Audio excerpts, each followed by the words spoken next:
할렐루야. 주일 저녁 예배에 주님을 사모하며 이 자리에 나오신 여러분을 진심으로 축복합니다. 어제 지방에 갔다가 박순애 장로님 장로 은퇴 천하 예배를 드렸습니다. 저희 담임 목사님께서 설교하시고 또 함께 지방에 간 교우들과 또 가족들 그리고 지방 모든 성도들이 축하하는, 감사하다고 수고하셨다고 말씀드리는, 박수 쳐드리는 뜻깊은 자리였습니다. 은퇴 천하 예배를 드리면서 끝이 아름다운 것이 진짜 아름다운 것임을 느꼈습니다. 사랑하는 성도 여러분, 바라옵기는 금암제일교회 모든 성도님들이 하나님 앞에 서는 그날까지 변함없는 믿음으로 날마다 주님께 더 가까이 나아가는 우리 모두가 되기를 주님의 이름으로 간절히 축원합니다. 요즘에는 유튜브에 보면 쇼츠라는 짧은 영상이 대세입니다. 이제 사람들이 5분이나 10분 되는 영상도 길다 해서 1분이 안 되는 그 짧은 영상을 이제 올리는 겁니다. 근데 거기에 보면 배우 김혜자 씨가 나와서 제목이 하나님은 정말 살아계신다라고 이렇게 적혀있는 쇼츠가 올라와서 제가 잠깐 봤습니다. 내용이 이렇습니다. 연세가 아마 있으신 성도님들 다 김혜자 배우 아시죠? 네. 김혜자 씨가 택시를 탔습니다. 기사분이 김혜자를 알아봅니다. 김혜자 분, 이 배우분이 타셨다고 반가워합니다. 그때 김혜자 씨가 조심스럽게 묻습니다. 하나님 얘기해도 돼요? 그러면 배우 김혜자이기 때문에 모든 택시 기사들이 하시라고, 마음껏 하시라고 이렇게 이야기한답니다. 그러면 신이 나서 자신이 경험한 하나님에 대한 이야기를 이렇게 나눈다고 합니다.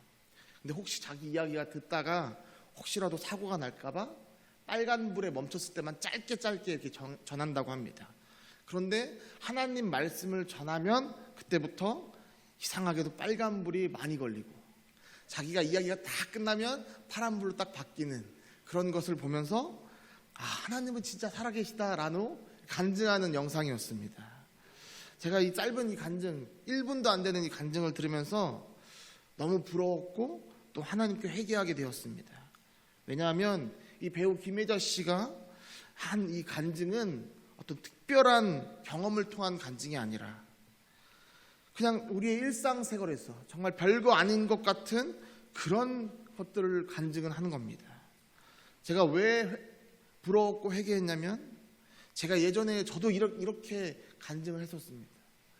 제가 예전에 저희 아내를 처음 만났을 때 정말 처음 만남에 제가 아내를 만나서 하나님 얘기를 계속했습니다. 제가 종종 얘기 드렸는데 저희 아내가 집에 가서 저희 장모님에게 미친놈을 만나고 왔다고 이렇게 얘기할 정도로 제가 하나님만 계속 얘기하다가 집으로 돌아왔던 적이 있습니다. 여러분, 별거 아닌 것 같지만 우리 일상생활에서 하나님은 개입하셔서 역사하는 줄 믿습니다. 우리의 삶 속에서 살아 역사하시는 그 하나님을 만나고 간증하는 우리 모두가 되기를, 그래서 날마다 주님과 동행하는 삶을 살아가는 우리 모두가 되기를 주님의 이름으로 축원합니다. 혹시 지난번 제가 바리새인에 관한 말씀을 나눴던 거 기억 혹시 나시나요? 가이사의 것은 가이사에게, 하나님의 것은 하나님께 바치라 라는 이 말씀의 본질은 세상 뜻대로 살 것인가, 아니면 바리새인 너희 처음처럼 하나님의 뜻대로 살 것인가 라고 묻는 그런 말씀이라고 얘기해 드렸습니다. 예수님이 이 땅에 오셔서 활동하신 그런 사역들을 성경에는 기록하고 있습니다. 마태, 마가, 누가, 요한, 이 4복음서에 기록되어 있습니다. 성경을 보다 보면 어떤 말씀은 이 4복음서 모든 곳에 기록되어 있는 경우도 있고, 어떤 경우에는 한 군데에만, 어떤 경우에는 두 군데, 세 군데에만 이렇게 적어놓은, 기록되어 있는 경우를 볼 수 있습니다. 각자 특색이 있고 또 저자마다 하고 싶은 메시지가 있었기 때문에 우리는 읽을 때마다 이 저자의 기록 의도를 알아야 합니다. 마가복음의 경우에 이 저자 마가는 어떤 의도로 이 마가복음을 썼을까요? 최종적으로는 지금 오늘날 우리가 보고 있지만 실상 마가복음을 썼을 때 이 마가복음의 저자 이 마가는 로마에 있는 그리스도인들에게 편지를 씁니다. 왜냐하면 이 마가복음은 로마에 그 핍박받던 그들에게 정말 전해주고 싶었던 그 이야기가 적혀있기 때문입니다. 여러분 혹시 네로 황제 아십니까? 저는 어릴 적에 개그맨 최양락 씨가 그 유머 1번지인지 그 기억은 잘 안 나는데요, 네로 황제를 따라하면서 신이 시여 막 이렇게 하는 그 장면밖에 떠오르지 않습니다. 그래서 그냥 웃긴 사람이라고만 생각했던 것 같습니다. 그런데 세계사를 배우고 역사를 배우다 보니까, 교회사를 배우다 보니까 로마의 황제 중에 가장 유대인들을 괴롭혔던 왕이 바로 네로 황제입니다. 당시 이 로마의 역사가 중 한 명이었던 역사가 타키투스는 자신의 글에 이렇게 적습니다. 이 타키투스는 처음으로 그리스도인을 크리스찬이라고 불렀던 사람입니다. 근데 이렇게 적습니다. 그리스도인이란 말은 그리스도를 따르는 사람이라는 뜻이며, 네로 황제가 그리스도인들을 핍박했던 이유는 그리스도가 반란자로서 십자가 처형을 당했던 것처럼 그를 추종하는 사람들도 잠재적 반란자일 수 있기 때문에 그렇다라고 적혀 있습니다. 여러분, 이 네로 이 황제는요, 얼마나 정말 악한 자였으면 그리스도인을 잡아서 나무에 묶어놓고 밤에 불을 지릅니다. 그러면 새벽 내내 그 불이 타서 이 로마의 길을 밝혀줬다고 합니다. 그런데 현대 역사학자들은 네로 황제가 당시 그리스도인들을 핍박했던 이유를 달리 보고 있습니다. 그리스도인들을 반란자로 본 것이 아니라 네로 자신의 이 정치적 이 어려움을 타파하기 위한 그런 정치적 수단으로 활용했다라고 보는 것입니다. 왜냐하면 당시 이 평범한 로마 시민들은 그리스도인들을 이렇게 인식하고 있었습니다. 제가 읽어드리겠습니다. 그들은 도둑질, 강도, 또 강간과는 거리가 먼 사람들이었습니다. 그들이 맺은 언약, 약속, 맹세 때문에 오히려 구속된 삶을 살았습니다. 여러분, 한마디로 당시 그리스도인들은 세상과 구별된 사람들이었고 오히려 그들을 반란자로 보지 않았다는 것입니다. 그렇다면 왜 로마의 지배층은 그리스도인들을 싫어했을까요? 오늘 오전에 담임 목사님께서도 말씀하셨지만 당시에는 로마 황제를 숭배했던 때입니다. 그런데 이 그리스도인들은 로마 황제가 아닌 오직 예수 그리스도만을 따랐던 자들입니다. 그래서 로마의 지배층은 그들이 마음에 들지 않았습니다. 그러다가 네로 황제 당시 64년 7월 19일 날 로마에 대화재가 발생합니다. 네로 황제가 휴가를 간 사이에 기름 창고에서 우연히 일어난 이 작은 화재가 점점 번져져서 시내까지 번져지게 되었고 로마의 대화재로 이어지게 된 겁니다. 휴가 중이었던 네로 황제는 휴가를 중단하고 이 대화재를 수습하기 위해서 로마로 다시 돌아옵니다. 그리고 로마의 도로를 다시 정비하고 혹시나 있을 화재에 대비하기 위해서 수로를 늘리는 이런 전체적인 로마의 재건에 집중했습니다. 심지어 이재민에게는 마치 오늘날처럼 식량을 공급해주고 그들이 다시 일어날 수 있게 도와주었습니다. 그러나 그럼에도 불구하고 정치인에게 가장 중요한 이 민심이 황제에게 돌아오지 않는 것입니다. 심지어 네로 황제가 불을 지른 것이다 라는 소문까지 나기 시작합니다.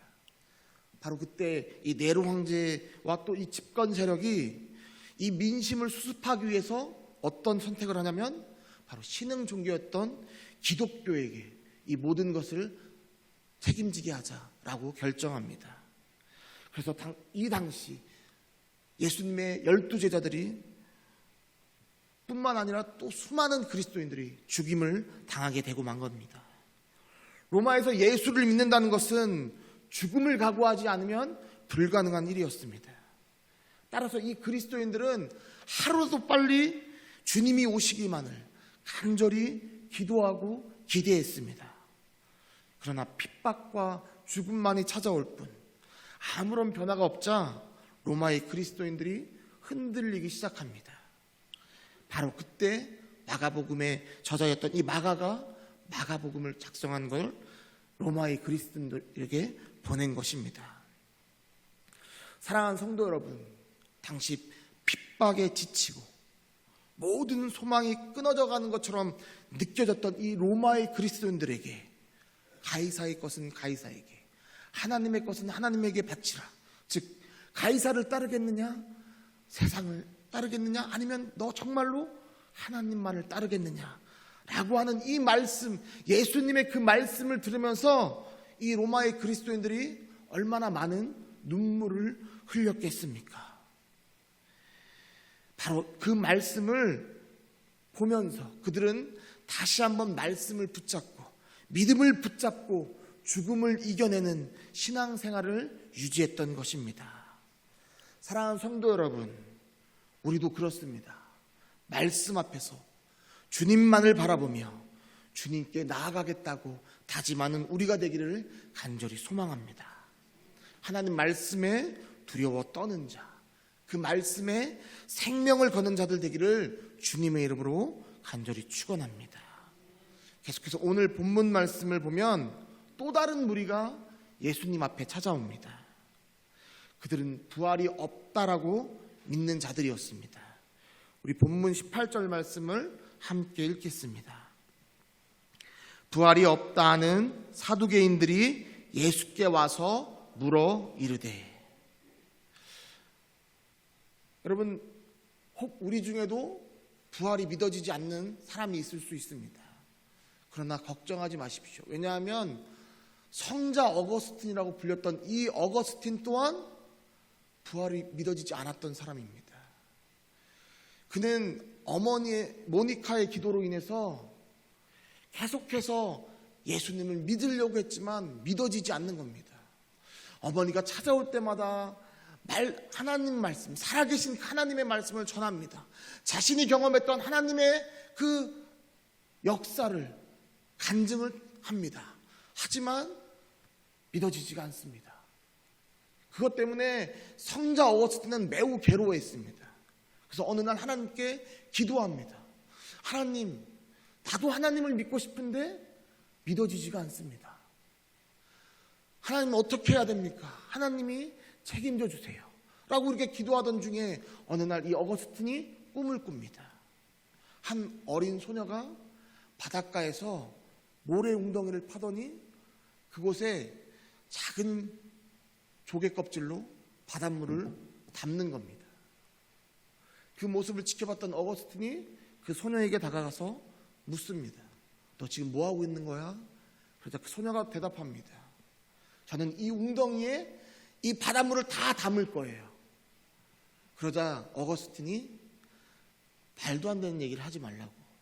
어떻게 이 바닷물을 이 웅덩이, 작은 웅덩이에 담을 수 있겠냐고 라고 말합니다. 그러자 그 소녀가 그래도 조금씩 하다 보면 되지 않을까요? 라고 말합니다. 그러자 어거스틴이 네가 아무리 바닷물을 해도 모래로 물이 다시 다 빠져서 바닷물로 들어가게 돼 있어 라고 설명해 줍니다. 그러자 그 어린 소녀가 어거스틴을 향해 보면서 이렇게 말합니다. 그런데 왜 아저씨는 하나님의 그 큰 바다와 같은 지혜를 아저씨의 그 모래 구덩이만한 머릿속에 그것도 조개와 같은 이 도구로 담으려고 하나요? 이제 아저씨의 생애도 곧 하나님이 찾아올 겁니다 라고 이야기를 했다는 겁니다. 어거스틴이 그 말씀을, 그 꿈을 꾸고 나서 그때서야 비로소 깨닫고 하나님이 믿어지기 시작했다라고 합니다. 여러분, 오늘 본문에 등장했던 이 사두개인들은 부활이 믿어지지 않던 사람들입니다. 오늘 본문은 두 가지에 대해서 먼저 이해하면 예수님의 대답이 어떤 의미인지 더 잘 알 수 있습니다. 첫 번째는 사두개인들은 누구인가? 그리고 두 번째는 사두개인들이 설명했던 이 계대 결혼 제도는 무엇인가입니다. 먼저 사두개인에 대하여 알아보도록 하겠습니다. 사두개인도 구약 성경에는 나오지 않습니다. 신약 성경에 등장하는 거고, 따라서 이 사두개인 또한 이 바리새인처럼 구약과 신약 중간 사이에 생겨난 이 명칭이 바로 사두개인입니다. 사두개라는 이 이름의 뜻은 의로운 자라는 뜻입니다. 오늘 11시 예배 때 담임 목사님이 이 로마가 주장하는 의로움은 무력을 동반하여 그들을 더 발달되고 잘 사는 나라에 살게 해주는 것이 바로 의로움이다라고, 그것이 바로 로마가 생각했던 의로움이다라고 말씀해 주셨습니다. 사두개인의 생각도 그러했습니다. 사두개인들은 두 가지 학설이 있는데요. 첫 번째 학설은 솔로몬 당시 대제사장이었던 사독의 후예들이었다라고 주장하는 학설입니다. 그러나 솔로몬 당시에는 하나님이 기름을 부으셨지만 예수님 당시 이 대제사장들은 권력층이 그냥 지정했고 그가 바로 그 대제사장이 되는 겁니다. 그래서 완전히 본질적으로 다른 대제사장입니다. 그 대제사장이 바로 사두개인들의 우두머리입니다. 제가 사실 표도 준비했는데 오늘 화면이 나오지 않아서요. 그냥 말씀드리겠습니다. 이 유대는 알렉산더 대왕의 그리스, 그리고 또 알렉산더 대왕이 죽은 후에는 프톨레미 왕조와 또 셀레우커스 왕조에 의해서 헬레니즘 문화가, 그 사상이 계속해서 접해지게 됩니다. 아무리 헬레니즘 문화를 거부한다 할지라도 정말 가랑비에 옷 젖듯이 그렇게 헬레니즘 문화가 유대 생활을 잠식하고 있었습니다. 그런데 이 헬레니즘 문화를 남들보다 누구보다 빠르게 받아들인 자들이 있었는데 그들이 바로 사두개인이었습니다. 왜냐하면 이 사두개인들은 권력의 맛을 알았기 때문입니다. 그 권력을 끝까지 유지하고 싶었기 때문에 그들은 헬레니즘 문화를 누구보다 빠르게 받아들입니다. 제가 어느 영화를 봤는데 이런 장면이 있었습니다. 친일파로 살다가 잡힌 한 남자가 재판을 받는데 판사가 이렇게 묻습니다. 당신은 왜 민족을 반역했습니까? 그래서 이렇게 대답합니다. 일본이 절대 망하지 않을 거라고 생각했기 때문입니다. 그런데 실제로 정말로 많은 친일파들이 일본이 절대 망하지 않을 거라고 생각했고 더 이상 조선은 독립국이 될 수 없다라고 생각했다고 합니다. 오늘 등장하는 사두개인들도 그랬습니다. 그들의 이름의 뜻은 의로운 자였지만 그들은 헬레니즘 문화를 누구보다 빠르게 받아들였던 진보 성향의 사람들이었고 또 강한 권력을 쫓아 살던 사대주의 성향을 가지고 있던 사람들입니다. 바리새인들이 민중에게 다가가서 민중이 있는 회중에서 그 회중이 바로 중심 활동지였다면 이 사두개인들은 성전이 중심 활동지였습니다. 또한 이 바리새파 사람들은 모세 오경뿐만 아니라 장로들의 전통과 구전까지 다 아우러서 지켰다면 사두개파에게는 오직 모세 오경만을 지켰습니다. 그들은 부활이 없다고 믿었고 사람이 죽고 나면 영혼은 소멸된다고 믿었습니다. 유대 역사가 중에서 매우 유명한 요세푸스라는 역사가가 있습니다. 그는 주 1세기에 활동했던 인물인데요. 그가 자신의 저서 유대 전쟁사의 사두개인에 대해서 이렇게 기록해 놓았습니다. 제가 읽어드리겠습니다. 사두개인들은 운명을 철저히 배척한다. 하나님은 세상과 멀리 떨어져 있는 그렇게 존재하는 분이고 어떤 면에서는 악과 연관성이 있을 수 있다라고 믿었다. 하나님을 단지 방관하는 분으로 생각하기도 했다. 그들은 영혼의 사후 불멸과 또 죽음 이후의 상벌 사상에 대해서 매우 부정적이었고 바리새파가 공동체를 중시했다면 이 사두개인들은 오직 사두개인들만을 중시했고 서로 무심하게 대하며 이스라엘 동족들과의 교류도 마치 이방이 대하듯 행동했다라고 기록되어 있습니다. 실제적으로 이 내용을 보면 사두개인들과 오늘날 우리의 믿음이 너무나 다릅니다. 과연 사두개인들이 진짜 하나님을 믿던 자들이었나? 라는 의문이 들기도 합니다. 그런데 거기에 바리새인과 사두개인들은 서로 권력을 차지하기 위해서 앙숙의 관계로 발전합니다.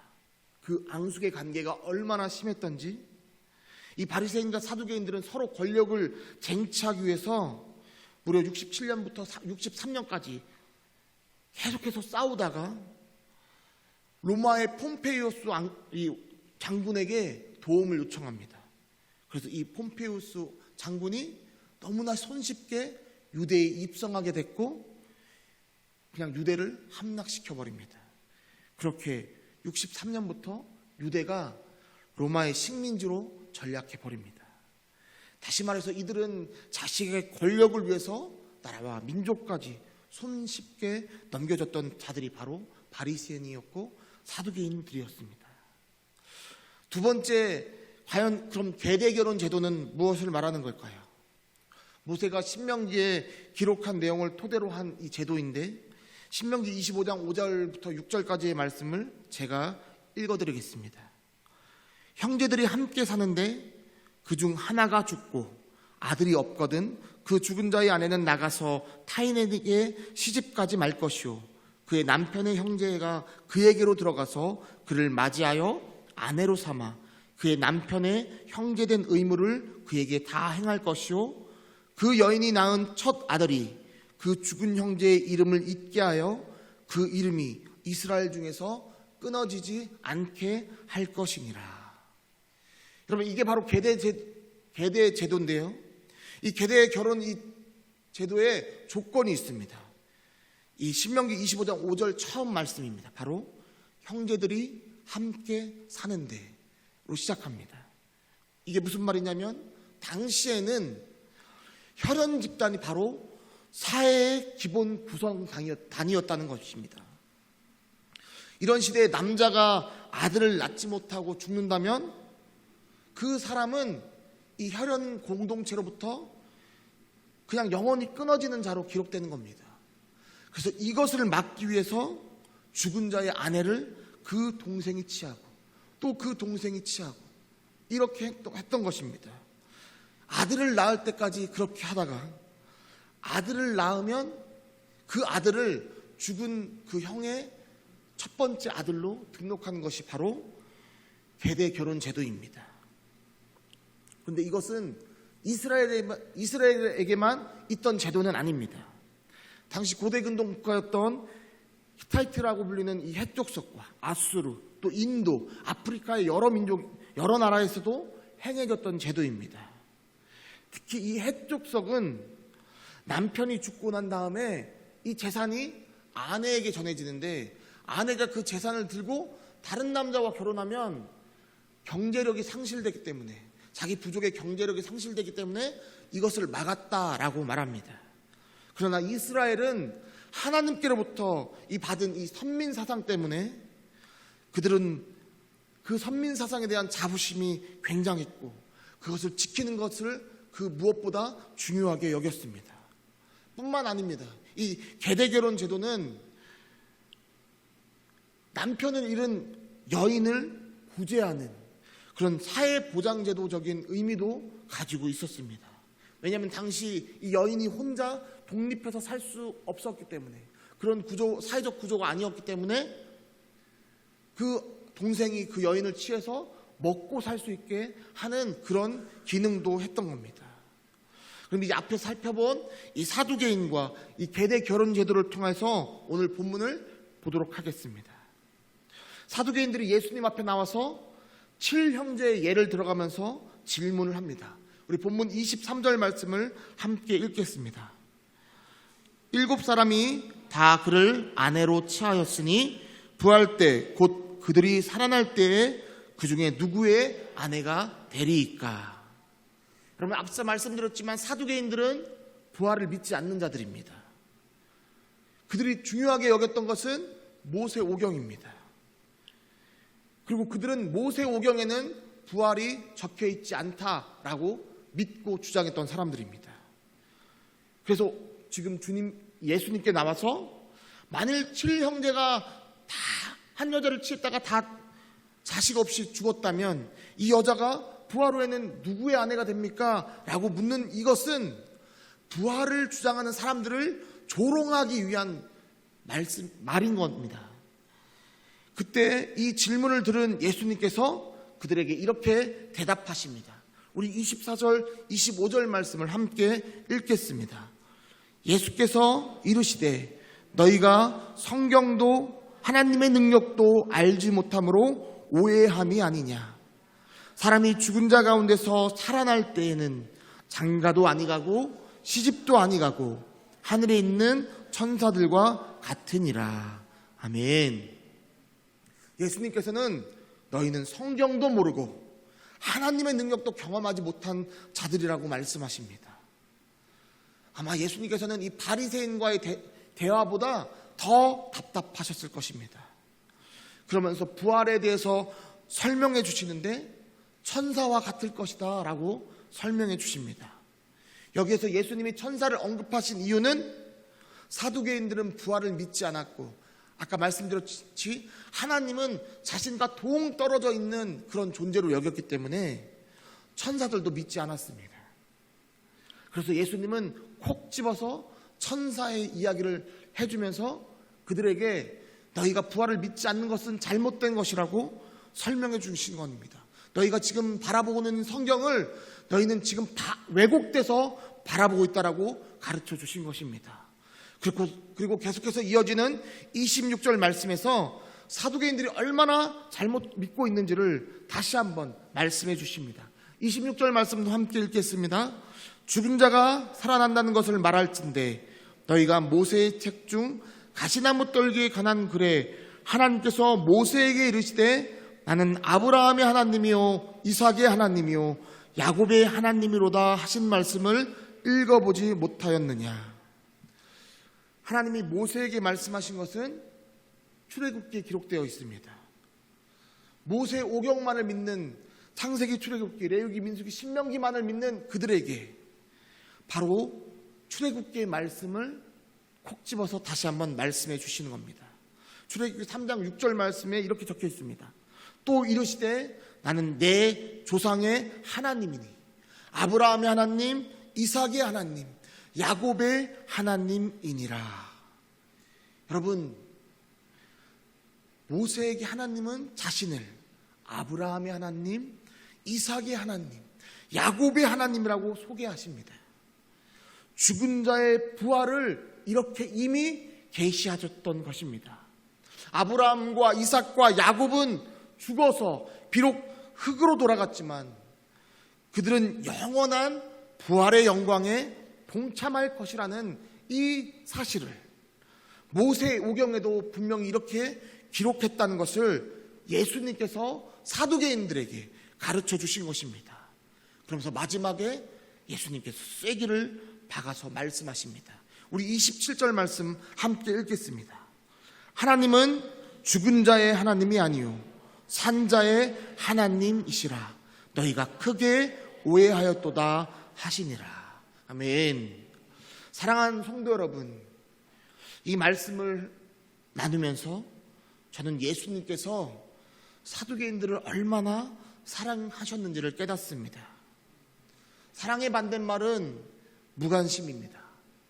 예수님은 사두개인들을 그냥 무시하셔도 상관없었습니다. 그러나 예수님은 이 사두개인들에게 딱 맞는, 그들이 알아듣기 쉽게 딱 맞춰서 부활을 설명해 주십니다. 왜냐하면 그들도 변화되기를 원하셨기 때문입니다.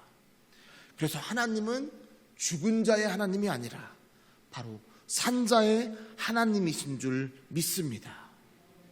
사랑하는 성도 여러분, 사두개인들처럼 말씀을 자신에게 맞추면 성경을 곡해할 수밖에 없습니다.